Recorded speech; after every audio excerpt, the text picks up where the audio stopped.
All right, so I took a little break from filming the last couple of weeks. Things happen. So we're going to continue on now with the 2017 AMC 10B problem number 6. What is the largest number of solid 2 by 2 by 1 inch blocks that can fit in a 3 by 2 by 3 inch block? Well, this pretty standard approach would be to find the volume of the big block, and you can just simply multiply these. It's going to be 18. Find the volume of the small block, which is going to be 4, and you're going to get that it comes out to 4.5. However, obviously you can't have a half a block, so it seems like the answer is 4, but we know the test is tricky. It doesn't take more than about 30 seconds to do a quick check and say, okay, let's say I've got a 3 by 3 and I make it go up 2. Might not look very good, we'll see. That's not too bad. So if this goes up 2, can I really fit these in there? I mean, there's going to be some leftover space, obviously. Is it going to actually fit the blocks? So let's just go the 2 high here, and we'll go out 2 this way and come in, which we'll call that distance it's coming in 1. And it'll come over to here and then over to there and up here. I drew it all weird. Don't worry about the way I drew it. So you can fit this block here, and there's only 1 inch width of that block, which means you can fit 3 going this way. Okay, and then where's the 4th block going to go? Well, if I make this the 1 inch right here, this one is that width, right? That one right there. So I'll just erase this one. So it's 2 going out this way. There's 1 left from the total of the 3. That can be the 1 inch width. Do we have the other 2 dimensions? We've got 2 going up, and we can go out 2 this way. You don't have to draw the full drawing. You're just convincing yourself the blocks really fit, and they do. We got to circle it. It's 4. Yeah, answer choice B. Next problem. All right, so continuing on, this is the 2017 AMC 10B problem number 7 and the 12B problem 4. Samia set off on her bicycle to visit her friend, traveling at an average speed of 17 kilometers per hour. What are we thinking of right now? You should be thinking rate times time equals distance. This is an absolute staple concept. It has to appear at least once every 2 or 3 years. It's very, very common. You should be very comfortable with it in these kinds of problems. When she had gone half the distance to her friend's house, let's underline that in case we need it, we will. A tire went flat and she walked the rest of the way at 5 kilometers per hour. Let's make some notation. We have the biking portion and the walking portion. Bikes at 17, walks at 5. That's all we can do right now. In all, it took her 44 minutes to reach her friend's house. So we could think of that as, I'll just come back to it in a second. In kilometers round to the nearest tenth, how far did Samia walk? Okay, so you could make it in terms of minutes or hours. If you make it in terms of minutes, these rates need to be converted to kilometers per minute. That's not very enjoyable. Let's go ahead and do it as hours. All I have to do is make it 44 over 60, divide by 4 top and bottom. She took a total of 11/15ths of an hour. Now, one of these is going to be t and one's going to be 11/15ths minus t. I'm going to choose this one to be 11/15ths minus t. Why? Because it plays well with a 5. And you don't want to multiply 17 times 11 over 15, right? So kind of think ahead to see what you're doing. Now we're just going to do what it says. Rate times time equals distance. I can call this 17t. I can distribute this. Make sure you put parentheses if you're prone to mistakes. We don't want that one. 5 cancels the 15. You get 11/3 minus 5t. Now there is another option. Because it said she had gone half the distance, we could have called both distances d, and the times would have been d over 17 and d over 5. And then you could have added these up to equal 11 over 15. That's fine too. It's a slightly different approach. If you took that one or prefer that way, feel free to do so. I'm not going to use it here. So what do we do though? If it's half the distance, again, that means the distances are equal. And that's also why we underlined this, so we know where to look in the problem to capitalize on our distances when we're done. So 17t equals 11/3 thirds minus 5t. Go ahead and add 5t to get 22t equals 11 thirds. Divide by 22, it's basically 1 over 22 times. That's going to leave a 2 and give 1/6. Now that 1/6 represents t. It's not the answer. We have to find what? How far did she walk, but the distances are equal. That doesn't look fun to plug into. This is better. You're going to get 17 over 6, which is a little under 3.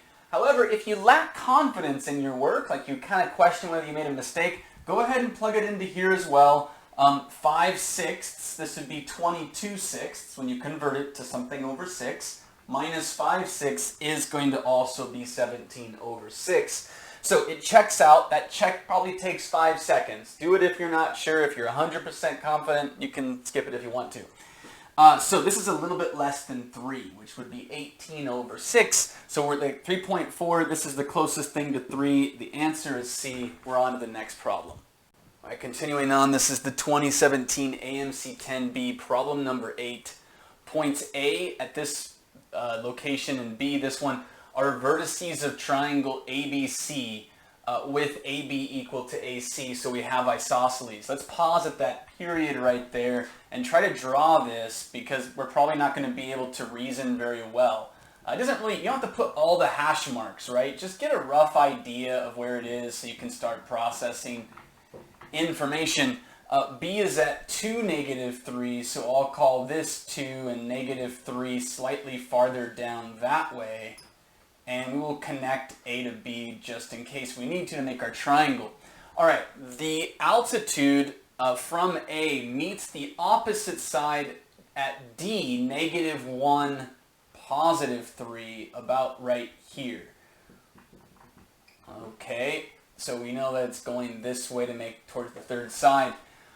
What are the coordinates of point C? Right now, the question is, how well do you know isosceles triangles? Because the better that you know them, you probably know exactly what to do if you're super comfortable. In every isosceles triangle, with these two sides being equal, when you drop the altitude, you get 2 congruent triangles, which means this and this are equal also. So to find C, we can literally just look at what happened with the distance from B to D. From 2 to -1, I subtracted 3. From -3 to 3, I went up 6. You're just going to repeat that process and it'll give you the same distance as it is from B to D, which is what we know from our knowledge of isosceles triangles. Subtract 3 to get -4, add 6 to get 9. That's point C. We're on to the next question. All right, continuing on with the 2017 10B problem number 9. A radio program has a quiz consisting of 3 multiple choice questions, each with 3 choices. A contestant wins if he or she gets 2 or more, don't forget that, of the questions right. The contestant answers randomly to each question. What is the probability of winning? Okay, so first, how many outcomes are there? 3 multiple choice, 3 choices each. That's just 3 times 3 times 3. We're going to get something over 27, but it might simplify. So 2 or more. Let's say they get exactly 2 right. And let's say it's the first one, right, wrong. Something like this. Then the right one had a 1 in 3 chance, and these are independent, right? So we can multiply these probabilities. This will be 1 out of 3. The wrong will be 2 out of 3 for a total of 2 out of 27. Okay, but this is not the only arrangement. We have to take every arrangement of right, wrong. And there's 3 places to put the wrong answer.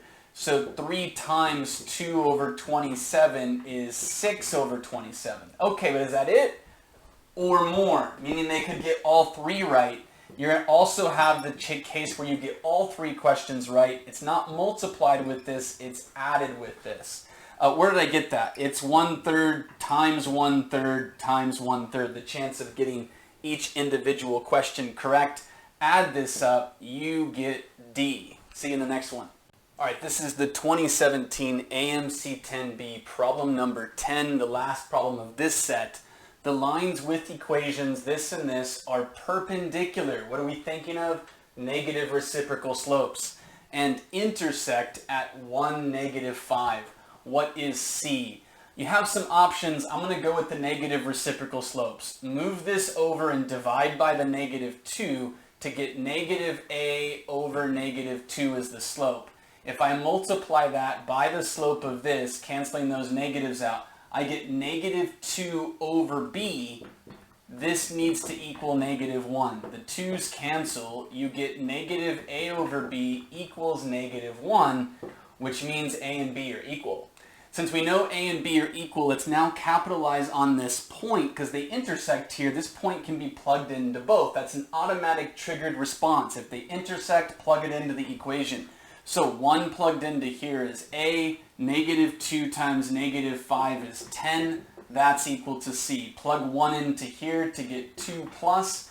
B is also A. -5 plugged into Y gives -5A equals -C. Now we want C, but it's fast enough to solve for A. Just add the two equations. You will get -4A plus 12 equals 0. 4A equals 12 and A equals 3. Plug that in here. C is 10 plus 3 is 13. That's it. Answer choice E. Sorry I had to rush this one. Gotta work now. See you guys in the next video.